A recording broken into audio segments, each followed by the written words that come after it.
Well, you know, I was hoping to upload at least one more video before this one, but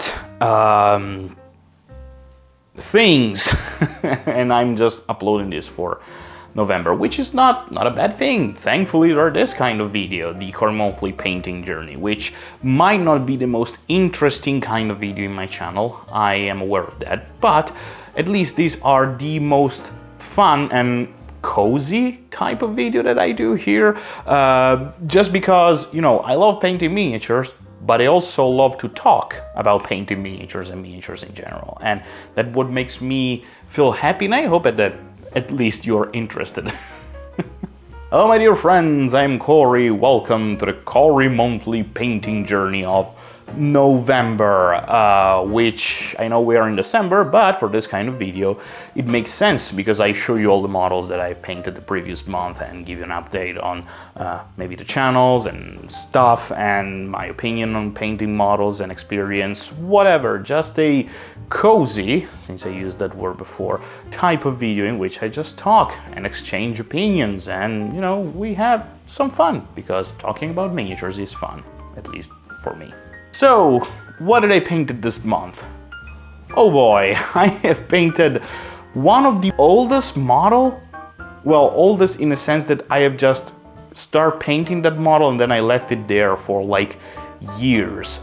This poor little, well, not so little, but this poor Primaris Dreadnought that I had primed and start to paint it like years and years ago. It was just there looking at me and all of the models that I was painting instead of painting him, and now he's finally painted. I primed and partially painted this model like years, even before moving to this new house. And problem was, it's not that I didn't like the previous color scheme, because if you go check out some of my old videos in which some of the Space Marines, some of my old Space Marine are featured with the old color scheme, it's completely different from this one, you will notice. Reason is that I wasn't painting this Dreadnought because this color scheme was a nightmare to paint, not because it was hard, but because the type of paints that I was using for this color scheme were horrible. They were horrible paint. Like, I was using a primer from the Army Painter, which is this yellowish bright beige, which should resemble the color of sand because I had a Egyptian theme in mind for my Space Marine, but it was so... first of all, the primer was dreadful. It didn't really behave very well since it was an Army Painter primer. Second, the base color that was the same color of the primer didn't cover anything at all. It was a very bad kind of base color. Third, the other color for this color scheme was white. And an ivory white, and you know, white is not very, also for the shoulder pads, by the way. So me base coating the shoulder pads in white after I've primed the model with this beige yellowish color, it was horrible. It didn't cover anything at all. It was just a exhausting experience, to the point that I kinda hated painting Space Marine. But now with this new color scheme, with this new purple and red color scheme, everything is just beautiful. I just prime in purple, then I just base coat the shoulder pads in this crimson red. I use corn red for the shoulder pads, and then I dry brush and wash everything, and it just worked. It just worked. I don't know why, but now I actually love painting Space Marine, and as a matter of fact, I want to paint even more Space Marine now. So yeah, I'm happy to see this Dreadnought finally painted and finally ready to be filled on the tabletop. It's just, poor little Dreadnought, finally he has the paint job that he deserves. Yeah, I kind of started with the most interesting kind of models, so yeah, it's downhill from here now, but who knows, maybe you prefer this 3 models instead of the Dreadnought, which are these 3 little leagues of Votann to Earthkin warriors to Thane, because they have the yellow crest on their head, and this little Ironkin, which is part of the Chthonian Berserker kit from the Leagues of Votan. Thing is that I didn't want a mole grenade launcher for my Berserker team, and I was left with this little model that I didn't know what to do with it until I painted the old how is it called, the special edition White Dwarf Grombrindle that I think I have already showed in one of my CMPJ. It's a Grombrindle in space, and I decided to use that as a Ironkin, no, not an Ironkin, a Brokir Iron Master, that's the name. And, you know, it's just a single model. I needed a Ironkin and 3 floating Ironkin, I don't remember the name, the, oh boy, I don't remember them right now, but, you know, I still needed 4 model. And this one, I thought that I could use it for, you know, being the Ironkin assistant for the Brokir Iron Master. And here it is, you know. I still needed to buy even more Chthonian Berserker because I think that they are a pretty good unit, not as much as the Einir Earth Guard, which are the most meta kind of unit for the Leagues of Votan. But I think that, you know, Chthonian Berserker are pretty cool. And, you know, by the way, I don't know if you have seen the Christmas box for the Leagues of Votan. That might have been like the most competitive Christmas box that I have ever seen for the Leagues of Votan, because oh my god, there are like 2 units of 10 Einir Earthguard, a Grimnir, there is also a Sagittar, a Einir Champion. It's like the most tournament kind of Christmas box that I have ever seen, at least for now, for the Leagues of Votan, which I didn't bought because I have so many of them right now, and also bought some 3D, some STL files that are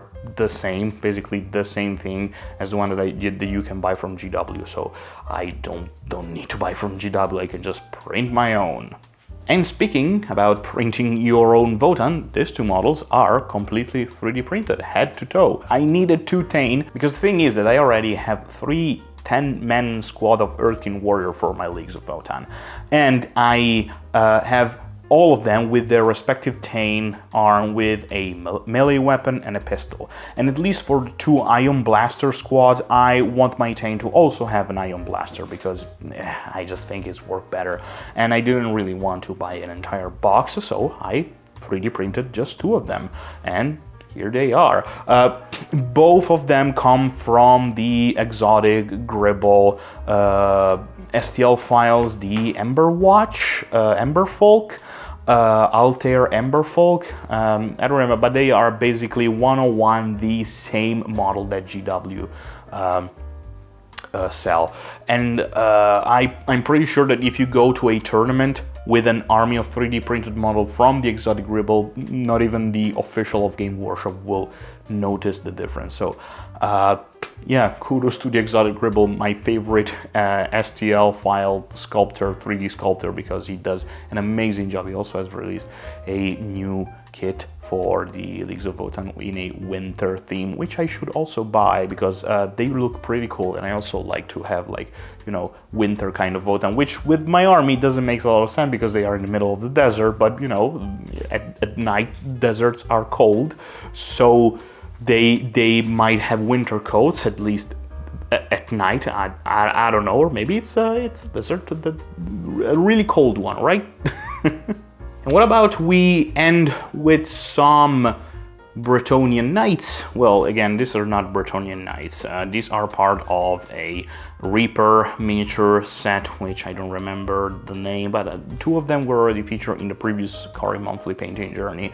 And here they are, and you might notice that there is also a damsel, and this damsel is from the old 5th edition Bretonnian miniature range, which I had there in my backlog for like years. And now she's painted on a 25 by 25 millimeter base, ready to be used in Warhammer the Old World, which, as I already said, I can't wait for it to just become a thing.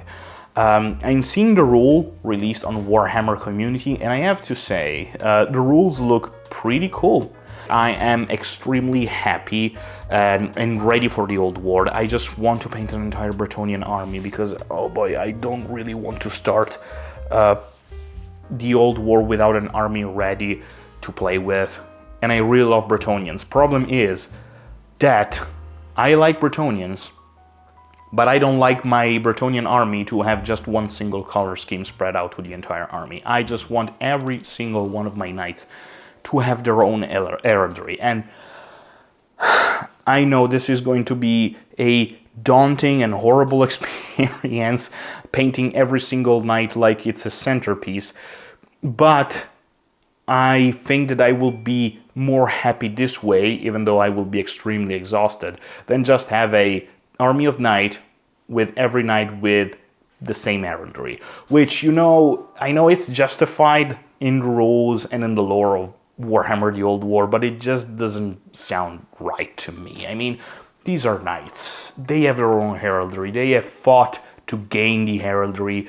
It's just the way it should be. In my humble opinion, it's not that a Bretonnian army with the same color scheme spread out to the entire army is going to look bad. Absolutely not. It's going to be amazing. But I prefer the hard way. So yeah, I will paint a lot of knights, and everyone is going to have their own single color scheme, which is going to be a amazing sight to be seen, in my opinion. Just imagine an entire army with a explosion of color. That is going to be amazing, in my opinion. I just hope that I don't go insane, which, you know, I have already done something like this. I already have a Age of Sigmar Bretonnian army painted, and I already played with that army. It was an awful experience because in Age of Sigmar Bretonnians aren't supported anymore for like the first edition, but I have them there, and I really didn't want to rebase my old Bretonnians because I want to have them there ready to be used, maybe in some games of, I don't know, maybe Age of Sigmar in the future if the Old War goes well, or in other type of games. Who knows, that might use some cool knights, and I want to have them on oval and round bases, so I just paint a new army. Who cares? Alright, my friends, I hope you enjoyed this little video of mine. Again, sorry if I didn't release any other type of video besides this one. And it's just that November and December are a horrible, horrible couple of months because I'm so full of things that I have to do, especially at my workplace. I'm struggling a little bit, but you know, can't wait for the Christmas holidays to come. I already have my branded Warhammer winter sweatshirt, which I am very proud of, even though it's the Imperium one, but you have to do what you can with the things that you have, and I have this one, and you know, at least I can use it. I can use it just once a year, so might as well use it. Anyway, I'm rambling too much. Thank you very much. Let me know what you think down in the comments about these models and about the things that I've talked in this video. Also leave a like, subscribe if you want to see more videos in the future if you're not already subscribed. And also down in the description there is a link for my Instagram, there's a link for a way to support me with my Patreon. If you want to support me, you don't have to, but if you want, I will be grateful to you. And I think this is the end of the video, and I really hope to see you soon, hopefully with something different than just a Cory monthly painting journey. Alright, bye bye my friend, ciao ciao.